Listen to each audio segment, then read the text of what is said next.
I spent 4 months aboard a ship that breathed, not metaphorically. The Vethakari continuance built their vessels the way a body builds bone. Slow, Cretan, living material, walls that held a faint warmth and smelled, faintly, of something between copper and rain. The corridors changed diameter depending on atmospheric load. The lighting was bioluminescent, amber gold when the ship was calm, shifting toward a pale blue-white under stress. I learned to read it the way you learn to read a colleague's face. By the third month, I could tell the ship's mood before the translators finished cycling. That was my job. Reading things. Understanding what the other side needed to hear in order to believe they had won. My name is Soren Vale. I hold the rank of diplomatic attaché, second class, which means I was senior enough to be trusted with the negotiation, and junior enough to carry full responsibility if it failed.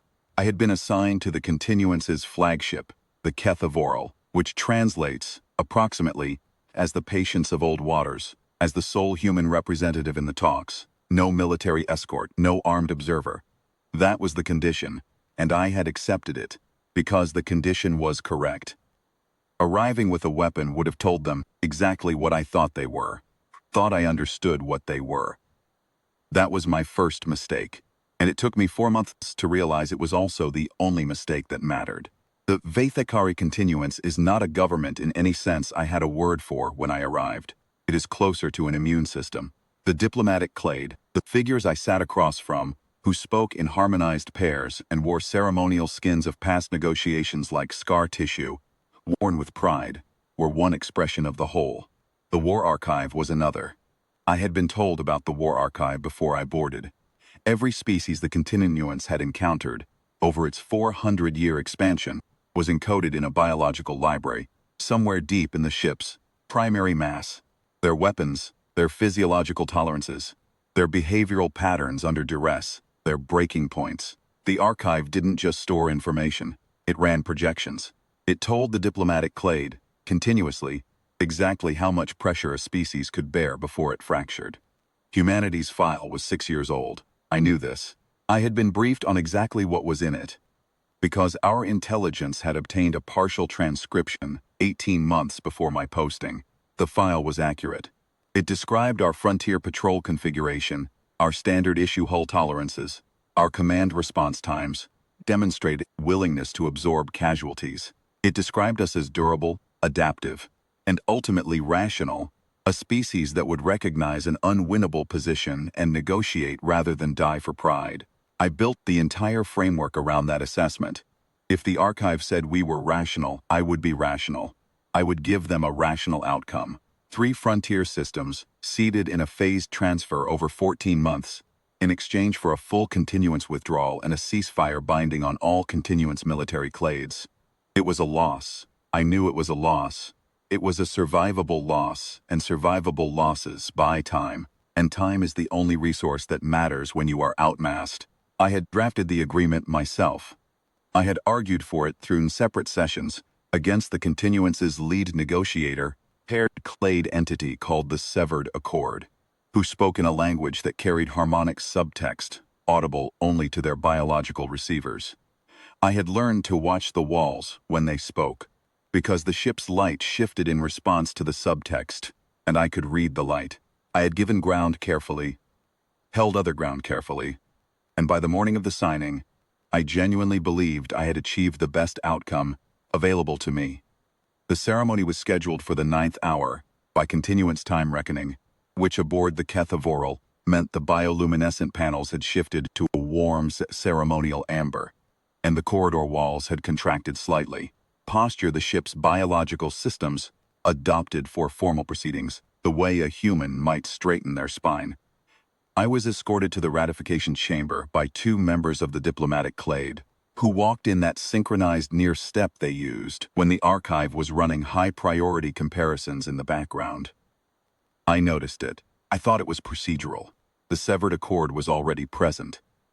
The ratification documents, biological substrate, self-sealing on contact with the correct biochemical signature, which is how the continuance formalizes consent, were laid across the central surface. I set my translation unit on the table and looked at the walls. The walls were the wrong color. Not alarm blue, not calm amber. Something between them, a color I had not seen in 4 months of reading that ship.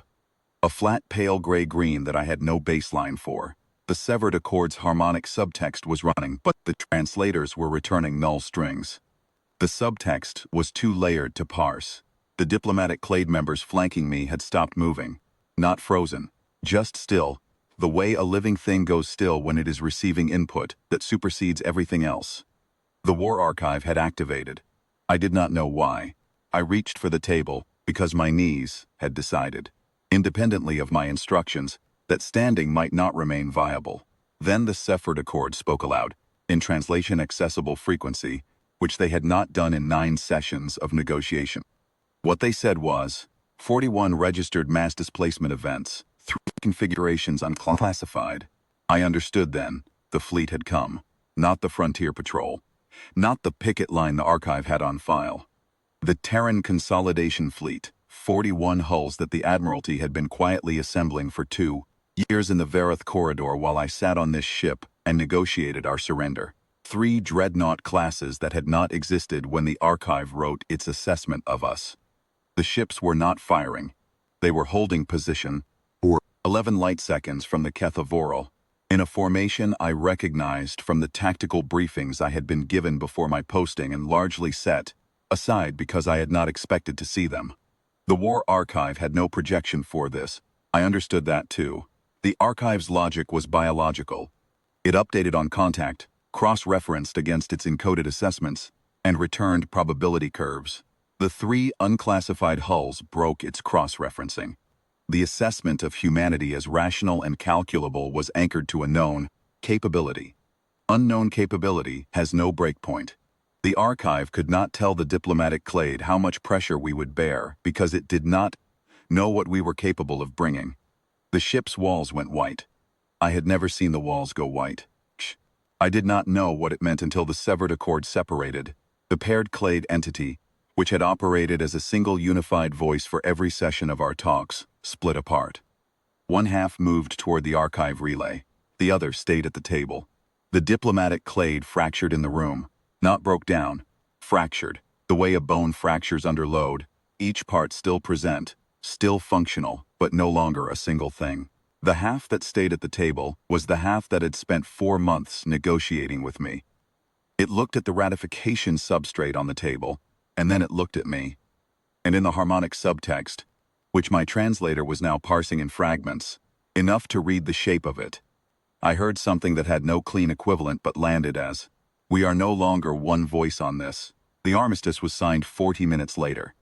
Not the framework I had spent 4 months building. A raw bilateral armistice, 7 lines, based against transfer, no seeded systems. The half of the severed accord that had stayed at the table signed it. The half that had gone to the archive relay was not present to countersign. The walls were still white. The Kethovoral's bioluminescence had not returned to any state I could read. The archive keeper faction, which is what I began calling, in my notes, the half that had gone to the relay, jumped away 6 hours later. 4 continuance hulls unannounced, on a heading that the fleet's sensors tracked for 40 seconds before they slipped into a transit corridor the fleet had not mapped. I do not know where they went. No one has told me, which means either no one knows, or what they know is not something they have decided I need to carry.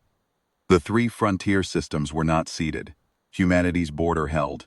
I filed my report and recommended commendation for the Admiralty officers who had planned and executed the jump, because the outcome on paper warranted it, and I am a professional. In the personal log I keep separately, I wrote something different. I wrote that I had spent 4 months reading a ship and learning to understand an enemy, and that the moment I understood them well enough to stop the war, someone decided the war was already won.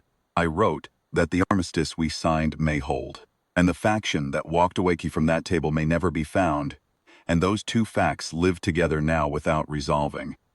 I had drafted the brief. I had been right about everything that mattered. The fleet answered anyway.